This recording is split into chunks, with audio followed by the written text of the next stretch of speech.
Ya Allah, manfaatkan ilmu kami, Ya Allah.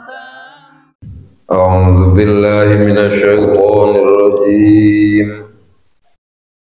Bismillahirrahmanirrahim. Alam taru annal fulka tajri fil bahri bi ni'matillah liyuriyakum min ayatih inna fi dzalika laayatin likulli sabbarin syakur. Di situ ya. Ya. Menurut ahli tafsir,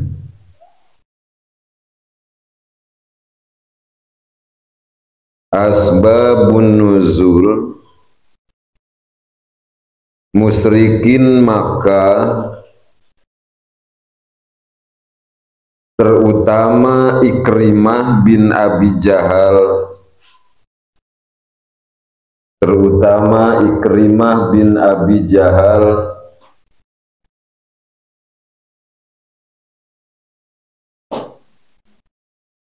pada tahun 8 Hijriah, yakni tahun Futuh Makkah.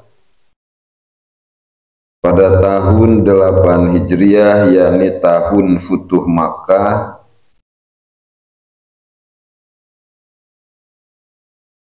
ia kabur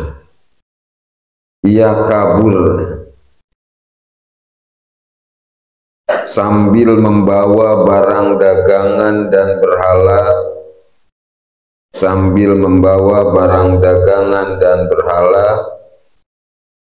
melalui jalan laut menuju negeri Mesir.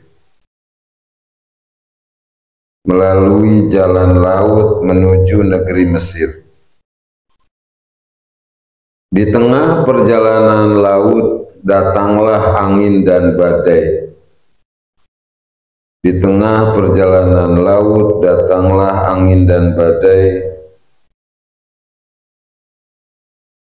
Maka ia berdoa khusus kepada Allah.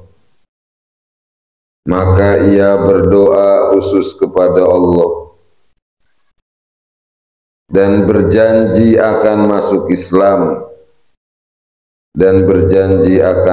Islam apabila diselamatkan oleh Allah.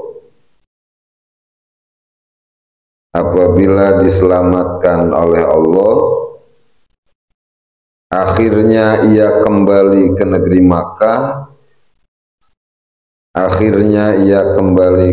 Makkah, masuk Islam di hadapan Rasul. Maka untuk hal ini Allah Ta'ala menurunkan ayat, Alam taru annal fulka tajri fil bahri bi ni'matillah. Jadi Ikrimah bin Abi Jahal masuk Islamnya tahun 8 Hijriah ketika terjadi Futuh Makkah.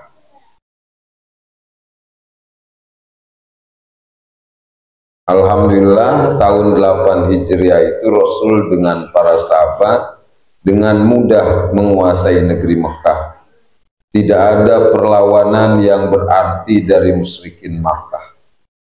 Berkat baca ayat Qul ja'al haqqu wa zahaqal batil innal batila kana zahuqa. Nah, Ikrimah kabur dia, meninggalkan Mekah menuju Mesir, bawa barang dagangan dan berhalanya. Di tengah perjalanan laut datang badai dan angin. Akhirnya berhala-berhala dia buang ke laut, berdoa dia khusus kepada Allah, Ya Allah, kalau saya diselamatkan, saya janji mau saya putar balik kapal ke Mekah, saya mau masuk Islam di hadapan Muhammad. Alhamdulillah selamat. Akhirnya Dia putar balik tuh kapal ke Mekah, masuk Islam di hadapan Rasul pada tahun 8 Hijriah dan bagus dalam keislamannya. Bahkan banyak meriwayatkan hadis dari Rasul. Alam taro annal fulka tajri fil bahri binikmatillah. Tidaklah kamu lihat bahwa perahu kapal berjalan di lautan binikmatillah, sebagai nikmat dari Allah. Kita bisa nyebrang dari Bakau ke Merak, dari Merak ke Bakau, itu nikmat dari Allah.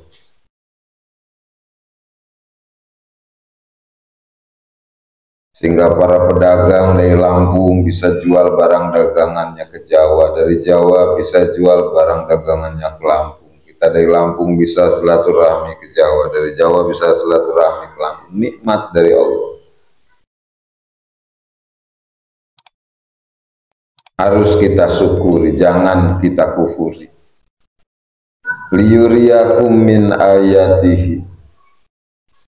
Allah perlihatkan kepada kalian amin ayati, ayat-ayat Allah yang tersirat. Jadi kapal laut juga ya termasuk ayat Allah yang tersirat. Air lautnya juga termasuk ayat Allah yang tersirat. Gunung-gunung yang kita lihat waktu kita naik kapal itu juga ayat Allah yang tersirat. Awan, matahari, bulan, bintang yang kita lihat waktu kita naik kapal itu semuanya ayat-ayat Allah yang tersirat. Yang tersirat itu artinya tidak tertulis tapi menunjuk, tapi dapat dipahami maksudnya. Apa maksudnya? yakni untuk dijadikan dalil yang menunjukkan kepada esa dan kuasanya Allah. Sehingga waktu kita di kapal penyeberangan Merak Bakau, kalau kita ngelihat semua itu sambil mikir, ketemu tauhid itu. Nongkrong pinggir kapal kan, ngelihat pulau, otak mikir, pulau ciptaan. Seluruh ciptaan harus ada yang menciptakan, konsekuensinya pulau harus ada yang menciptakan. Siapa yang menciptakan pulau? Allah. Khalaqa kulla syai'. Jadi mata lihat pulau, hati lihat ingat Allah. Jadi dekat dengan Allah. Lihat air laut yang luas, otak mikir. Air laut ciptaan, seluruh ciptaan harus ada yang menciptakan. Konsekuensinya air laut harus ada yang menciptakan. Siapa yang menciptakan air laut? Allah, berdasarkan ayat khalaqa kulla syai'. Jadi mata lihat air laut, hati ingat Allah. Melihat awan-awan, matahari, bulan, bintang, otak mikir, semua itu ciptaan. Seluruh ciptaan harus ada yang menciptakan, konsekuensinya semua itu harus ada yang menciptakan. Siapa yang menciptakan semua itu? Allah, berdasarkan ayat khalaqa kulla syai'. Inna fi dzalika la ayatil likulli sabarin syakur. Sesungguhnya di dalam semua itu terdapat ayat-ayat yang tersirat untuk dijadikan iktibar, dalil yang menunjukkan kepada esa dan kuasanya Allah. Likulli sabarin syakur, bagi seluruh orang yang sabar meninggalkan maksiat, melaksanakan ibadah, menghadapi musibah, syakur dan banyak bersyukur kepada nikmat Allah. Dalam hidup ini kita berputar antara sabar dan syukur. Lagi nggak punya duit ya belajar sabar, lagi cair belajar syukur, gitu aja. Lagi sehat syukur, lagi sakit ya sabar.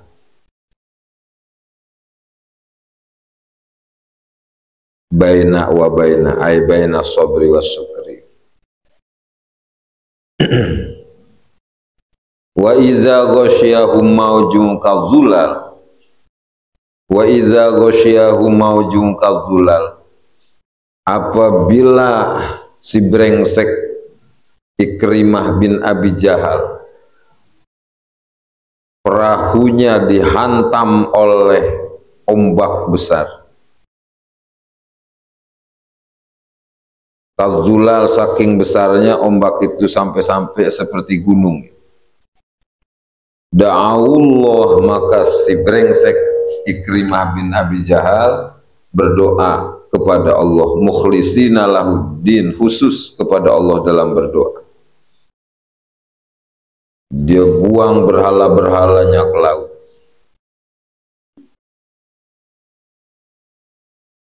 Falamma najahum ilal bari, setelah Allah selamatkan Ikrimah bin Abi Jahal selamat sampai ke daratan, faminhum muqtasid, maka ada dari musyrikin Makkah yang sadar seperti Ikrimah bin Abi Jahal, masuk Islam dia di hadapan baginda Rasulullah Shallallahu Alaihi Wasallam. Ada juga yang tetap kurang ajar gitu kan. Udah ditolong sama Allah dengan diselamatkan, masih nggak mau sadar-sadar.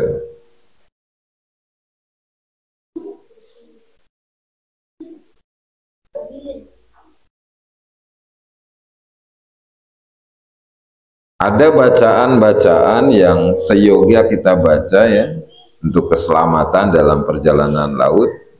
Di antaranya salawat munjiat. Sholli ala sayyidina Muhammadin sholatan tunajjina biha min jamil ahwal wal afat wa taqdilana biha jami'al hajat wa tutahhiruna biha min jami'is sayyiat. Ada kisahnya bahkan. Jadi salah seorang ustadz naik kapal ya, bareng dengan penumpang lainnya. Di tengah perjalanan laut datang badai.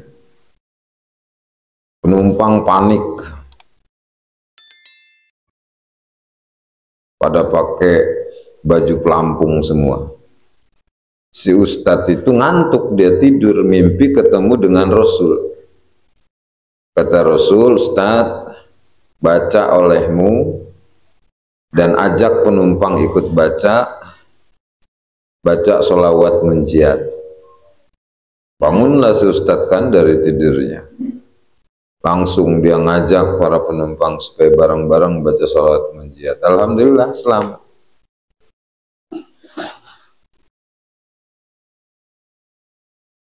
Nah itu sholawat munjiat ya. Banyak bacaan-bacaan yang sunnah dibacain dalam perjalanan laut ya. Di antaranya itu sholawat munjiat. Wa ma yajhadu bi ayatina illa kullu khotari kafur, dan tidaklah ingkar kepada ayat-ayatku illa kullu khotari kafur, kecuali orang yang cidera, yang banyak kufur nikmat. Jadi orang yang durhaka, kufur nikmat, mereka selalu ingkar kepada ayat-ayat Allah, seperti orang-orang kafir dan orang-orang yang berdosa. Ya ayyuhan nasu taqu rabbakum wakhshaw yawman la yajzi walidun aw waladih. Asbabun nuzul. Menurut ahli tafsir, musyrikin Makkah menyangka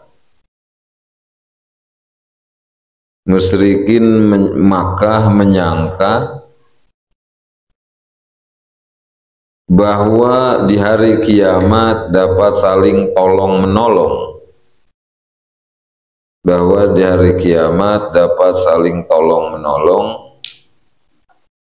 antara anak dengan orang tua, sebagaimana waktu hidup di dunia.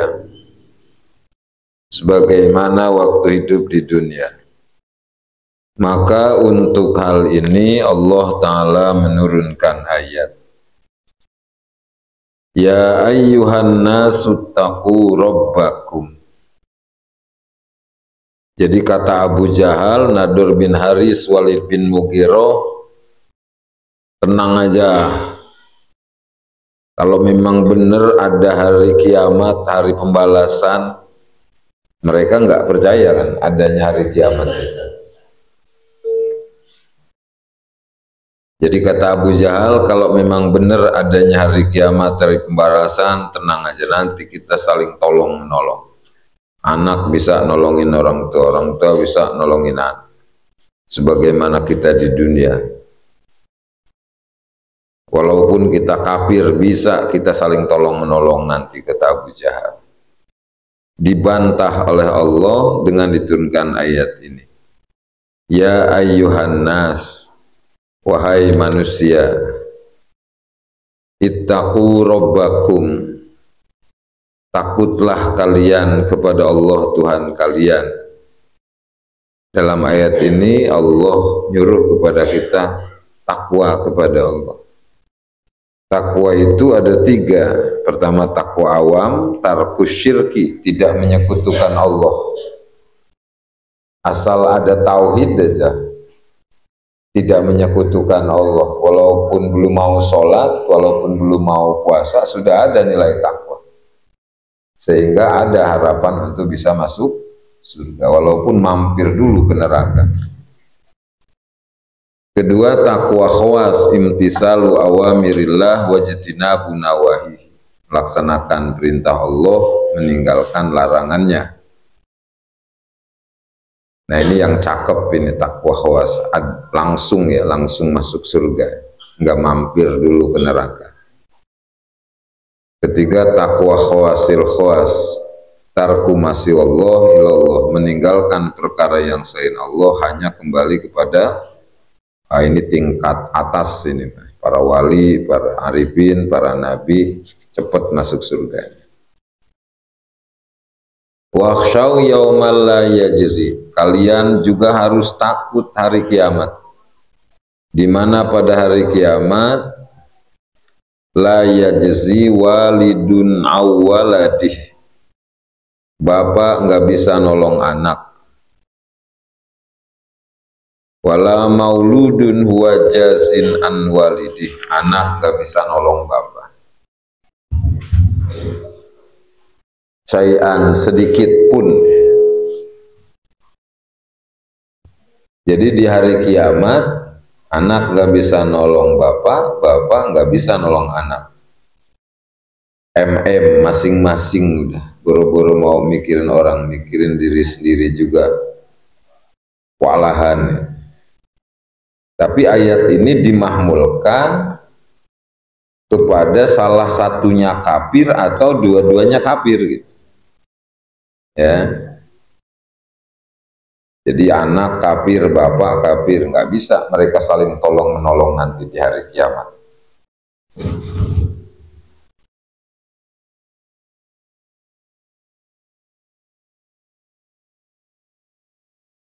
Atau salah satunya kafir, bapaknya kafir, anaknya muslim, anak ngedoain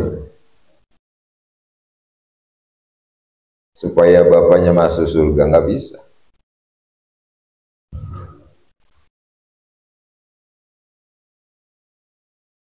Di akhirat juga nggak bisa anak muslim nolong bapaknya yang kafir. Tapi kalau anak dengan orang tua sama-sama muslim, insya Allah di hari kiamat nanti bisa saling tolong menolong, bisa saling menyapaati. Bahkan bukan antara anak dengan bapak saja gitu. Kalau sesama muslim, walaupun hanya sekedar kawan, bisa nanti saling tolong menolong asal sesama muslim. Berdasarkan hadis, aksiru minal ikhwan fa inna likulli mu'minin syafa'atan yaumal qiyamah. Perbanyaklah teman sesama muslimin, fa inna likulli mu'minin syafa'atan yaumal qiyamah. Karena teman sesama muslimin, sesama mukminin nanti akan bisa saling memberikan syafaat di hari kiamat. Yang ini yang ayatnya waladina aman watan watabat dzurriyyatu bima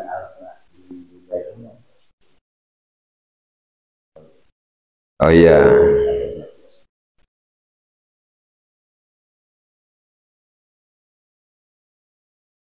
Jadi keumuman ayat ini kan ayat ini umum nih. Wattaqu wakhshaw yaumal la yajzi. Nah, la yajzi walidun aw waladih wala mauludun huwa jazin an walidi syai'a. Ini ayat kan umum. Lapad am ya. Jadi kalau mengikuti keumuman ayat ini, walidun aw waladih wala mauludun huwa jazin an walidi syai'a, mau sama-sama Islam tetap nggak bisa saling tolong menolong nanti di hari kiamat kalau kita ngikuti keumuman ayat ini. Tapi di dalam kitab usul fikih kan dibahas itu, ma min amin illa wa fihi mukhassisun. Setiap ada lapad am pasti ada mukhassis. Nah, dicari ternyata ada mukhassisnya. Yakni ayat walladzina amanu wattaba'athum dzurriyyatuhum biimanin alhaqna bihim dzurriyyatihim. Ini mukhassis ayat ini. Oh, dari yang ini ya. Iya. Jadi setelah ditahsis oleh ayat walladzina amanu, maka keluar tuh anak dengan bapak yang muslim dari keumuman ayat walidun awwaladih.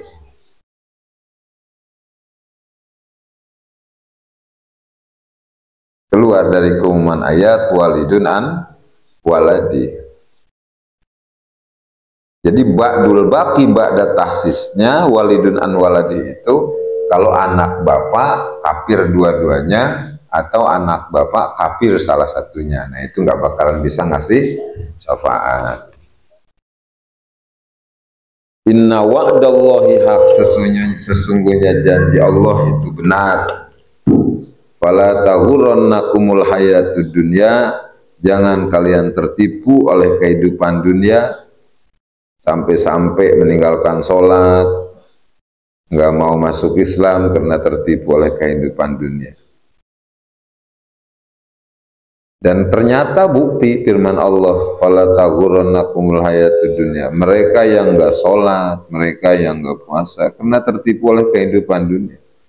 Mereka yang kafir itu karena tertipu oleh kehidupan dunia. Wala yaghurrannakum billahil gharur, dan jangan kalian tertipu oleh setan yang banyak menipu.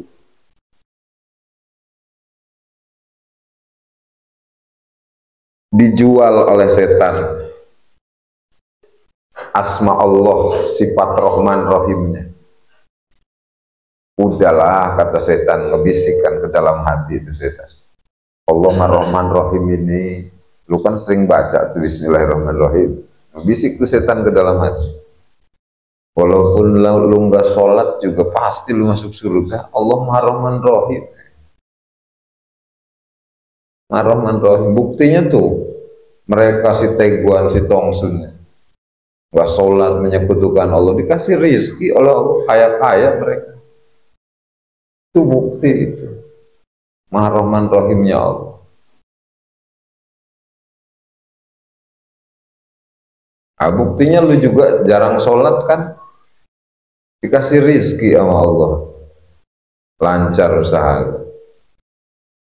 Jadi dijual oleh setan sifat Rahman Rahimnya Allah untuk mengelabui kita, untuk menipu kita. Nah, awas, Allah ngingetin, wala yaghurrannakum billahil gharur, jangan tertipu. Jangan tertipu. Karena licin setan. Kita lagi zikir aja kadang ditipu sama setan. Lagi asik-asik kan kita zikir tahlil, la illallah, la illallah, la illallah. Ada penampakan cahaya di depan, terlihat oleh mata kepala kita. Setan ngebisik ke dalam hati kan, terdengar oleh telinga hati kita. Kata setan, cahaya yang lu lihat di depan itu Allah.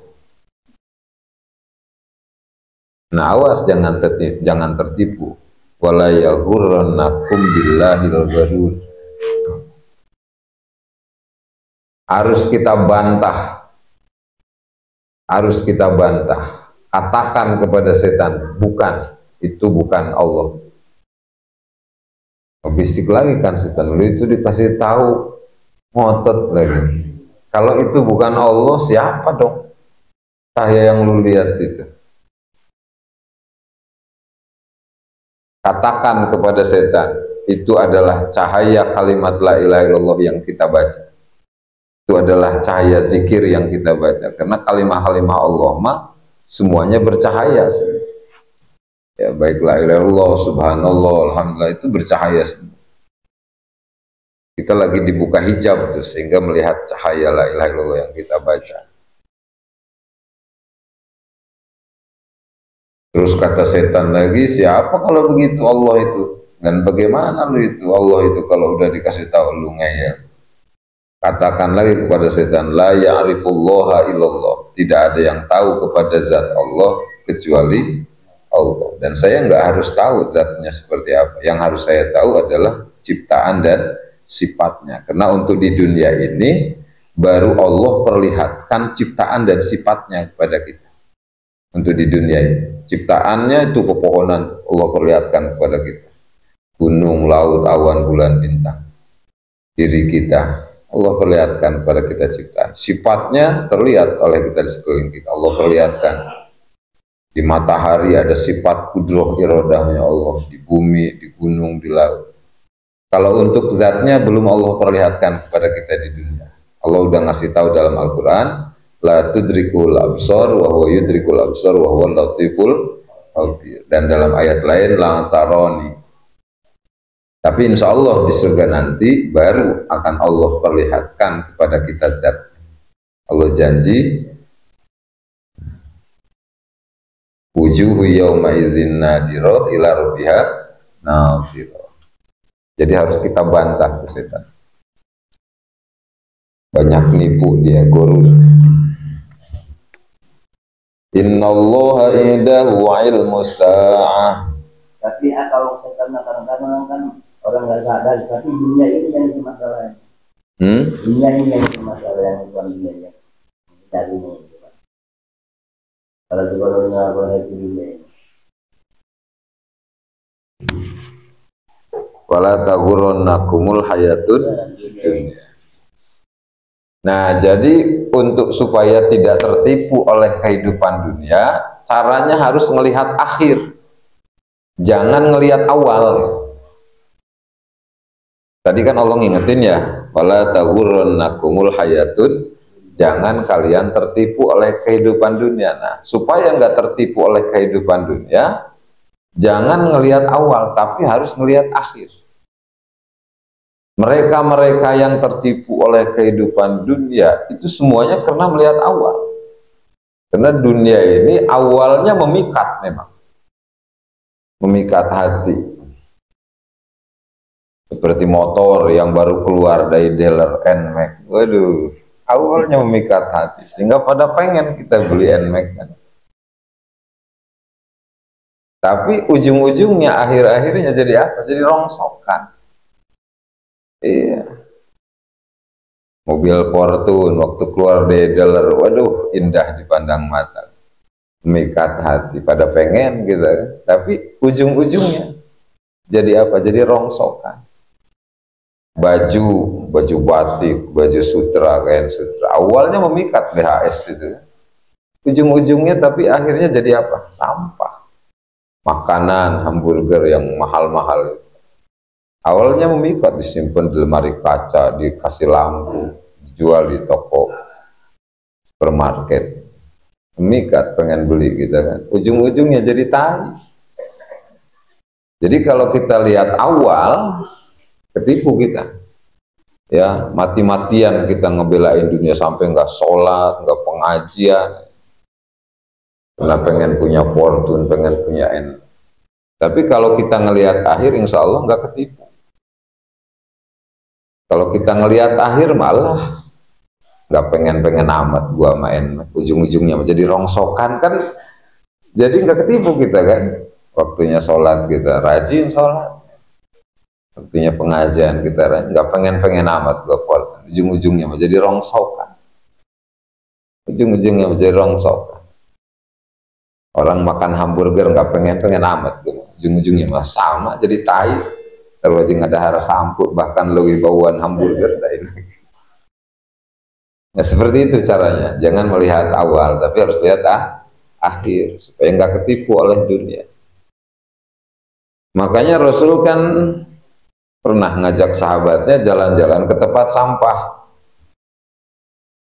Kata Rasul, yuk sahabat kita jalan-jalan kemana? Ke tempat sampah. Berangkat Rasul dengan sahabat ke tempat sampah. Begitu sampai di tempat sampah, Rasul nunjuk tuh lihat oleh kalian sahabat, apa itu? Waduh, itu masih kuning Kangjeng. Tai itu. Kata Kangjeng, kalian tahu nggak itu awalnya apa? Nggak tahu. Kata Kangjeng, itu awalnya hamburger itu. Mahal harganya. Makanan enak, mahal. Orang kaya yang belinya rata-rata. Tapi lihat ujung-ujungnya jadi apa ya? Jadi tai, jadi si kuning bau. Terus di tempat sampah itu juga ada tumpukan baju-baju yang sudah membusuk, ditunjuk lagi oleh Rasul. Lihat oleh kalian, wahai para sahabat, itu apa? Tumpukan baju yang sudah busuk. Nah itu awalnya jas, itu awalnya batu batik, baju batik sutra itu mahal harganya jutaan, BHS itu jutaan. Ya, tapi lihat akhirnya jadi sampah. Terus lagi di tempat sampah itu juga ada tengkorak manusia, kebetulan ada tengkorak manusia ditunjuk oleh Rasul. Kata Rasul, wahai para sahabat, lihat itu apa? Waduh, itu mah tengkorak manusia Kangjeng. Nah itu waktu hidupnya kaya raya deh. Iya, rumah, gedung, mobil mewah, uang banyak. Sikus sana, sikus sini, tendang sana, tendang sini, hajar sana, hajar sini. Lihat akhirnya. Jadi artinya Rasul mendidik kepada kita supaya melihat dunia ini, melihat akibat, melihat akhir. Jangan melihat awal. Dan kalau kita sudah melihat akibat, melihat akhir, maka kita termasuk orang yang takwa. Wal aqibatu lil muttaqin. Orang yang takwa mas selalu melihat akibat, melihat akhir. Jadi hati-hati gitu ya. Iya. Akibat-akibat itu kan kesudahan, akhir. Nah itu caranya ya. Satu ayat lagi, innallaha indahu ilmus sa'ah asbabun nuzul. Asbabun nuzul. Menurut ahli tafsir, di antara musyrikin Makkah yang bernama Haris bin Amrin,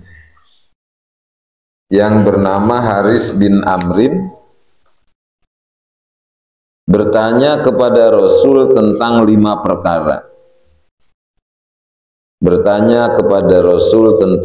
perkara. Satu, kapan terjadinya kiamat?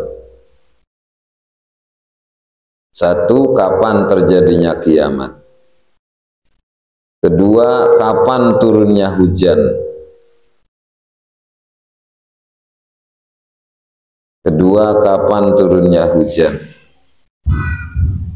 Ketiga, istri saya sedang hamil. Apakah anak lelaki atau perempuan?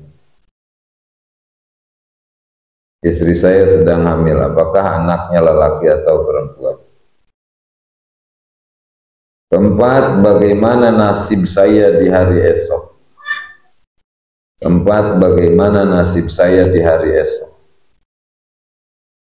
Kelima, saya tahu tempat lahir, tapi saya tidak tahu di mana saya akan mati. Saya tahu tempat lahir, tapi saya tidak tahu di mana saya akan mati. Maka untuk hal ini Allah Ta'ala menurunkan ayat. Innallaha indahu ilmus sa'ah. Dan juga kalau kita melihat dunia ini, yang kita lihat akhir, insya Allah tiis hati, mual panas. Tapi kalau kita ngelihat dunia ini ngelihat awal, panasan gitu.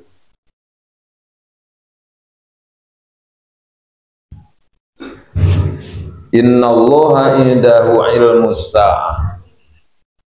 Tadi salah seorang musyrikin Makkah bernama Haris bin Amrin bertanya kepada Rasul tentang 5 perkara. Kapan terjadinya kiamat? Dijawab oleh Allah, innallaha indahu ilmus sa'ah. Hanya Allah yang tahu tentang kiamat, kapan terjadinya.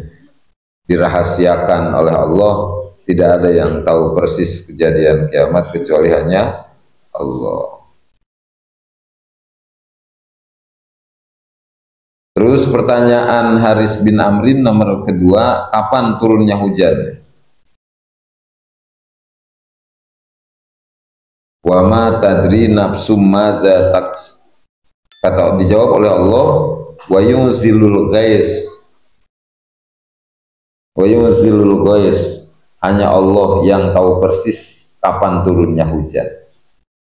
Kita cuma tahu dari tanda-tandanya aja. Ya, kita cuma tahu dari tanda-tandanya aja. Mendung pertanda akan turun hujan.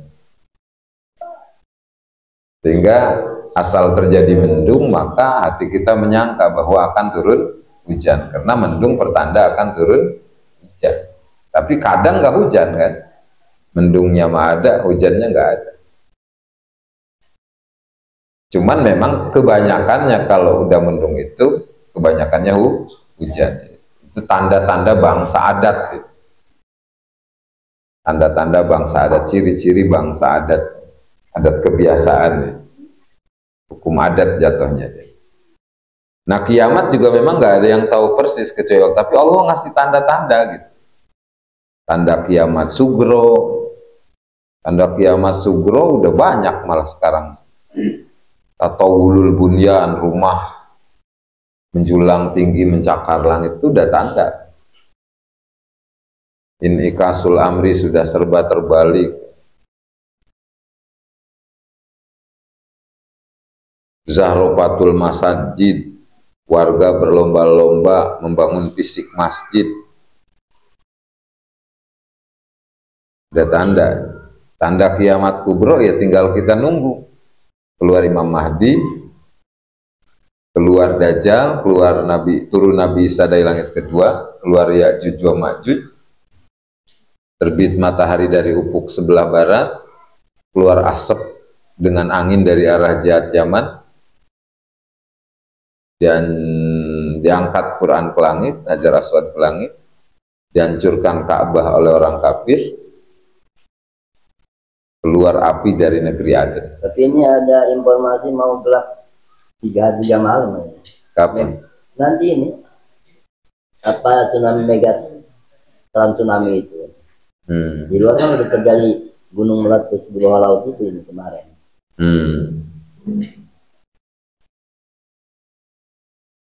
Jadi kita nggak tahu persis, cuman Allah ngasih tahu tanda-tandanya. Kematian memang kan kita juga nggak tahu persis kan, tapi Allah ngasih tanda-tandanya. Uban, kulit sudah pada keriput, supaya kita sadar gitu tujuannya Allah kasih tanda itu. Wa ya'lamu ma fil arham. Tadi pertanyaan ketiga, istri saya sedang hamil, kata Haris bin Amr. Apakah anaknya laki atau perempuan? Dijawab oleh Allah, wa ya'lamu ma fil arham. Hanya Allah yang tahu persis anak yang ada dalam kandungan, apakah laki ataukah perempuan, berapa lama dalam kandungan, 6 bulan, apakah 9 bulan, ataukah 4 tahun, hanya Allah yang tahu persis. Ya ilmu pengetahuan, USG itu, yaitu ilmu pengetahuan yang Allah berikan lah kepada kita manusia. Tapi ilmu pengetahuan yang Allah berikan kepada kita manusia itu baru sedikit ya, baru sedikit. Wa ma utitu minal ilmi illa qalilan. Wa ma utitu minal ilmi illa qalilan. Nah dengan USG bisa kita ketahui kan, bisa kita lihat di monitor itu kan, anak itu laki apa Perempuan terlihat dari kelaminnya kalau sudah berbentuk dia. Nah itu ilmu yang. Tapi kadang juga kan menurut dokter anak laki lahir perempuan, ternyata perempuan karena ada kayak begitu. Jadi ilmu kedokteran itu ya termasuk hukum adat hasil dari uji coba yang diulang-ulang. Bodrek menyembuhkan sakit kepala hasil dari uji coba yang diulang. Dan kebanyakan kita minum bodrek sembuh, tapi kadang ada ya. Nggak sembuh. Jadi ilmu kita sedikit. Wa ma utitu minal ilmi illa qalila. Yang tahu persis hanya Allah. USG juga hanya dari tanda-tandanya gitu. Terlihat seperti kelamin laki gitu, sehingga dokter memvonis anak laki. Wa ma tadri nafsu madza taksibu ghoda. Tadi pertanyaan Haris bin Amrin nomor keempat, bagaimana nasib saya di hari esok? Dijawab oleh Allah, wa ma tadri nafsu madza taksibu ghoda. Manusia nggak ada yang tahu apa yang akan menimpa kepada dirinya di hari esok. Kita nggak tahu apa yang akan menimpa kepada diri kita di hari esok. Besok apakah kita sakit, untung, rugi, kita nggak tahu persis. Nggak tahu persis. Ataukah kita kena musibah, ataukah kita meninggal, kita nggak tahu persis nasib kita di hari esok. Hanya Allah yang tahu. Cuman kita tahu dari tanda-tandanya aja. Gue sekarang dagang, ya. Mudah-mudahan besok untung gitu. Cuman tahu dari tanda-tandanya aja. Saya sekarang sakit, berobat, mudah-mudahan besok sembuh. Gitu. Gak tahu persis kita kan. Banyak kenyataan yang berobat dengan harapan sembuh, besok malah tinggal nama. Wa tadri nafsu madza taksibu. Kita nggak tahu persis. Berarti sedikit sekali ilmu pengetahuan kita. Ya, kita hanya tahu yang kejadian sekarang. Kejadian kemarin juga udah banyak yang lupa gitu kan gitu. Kejadian yang akan datang kita nggak tahu persis. Makanya nggak ada jalan kalau kita sadar ke situ untuk takabur. Hebat apapun ilmu kita, setinggi apapun gelar kita, doktor kah, profesor, sama manusia mah. Biaya sama. Wa ma tadri nafsum bi ayyi ardin tamut, juga kita nggak pernah tahu di mana kita akan meninggal. Ya. Banyak kan kenyataan itu orang Jawa rantau ke Lampung, ke Lembang, mau meninggal mau pulang lagi dia ke Jawa, tinggal di Jawa, dia nggak tahu kan. Ada juga yang tinggal di perantauan ada, jadi kita nggak tahu persis. Innallaha alimun khabir, hanya Allah yang mengetahui semua itu dan Allah yang mengetahui batinnya. Wallahu a'lam bishawab.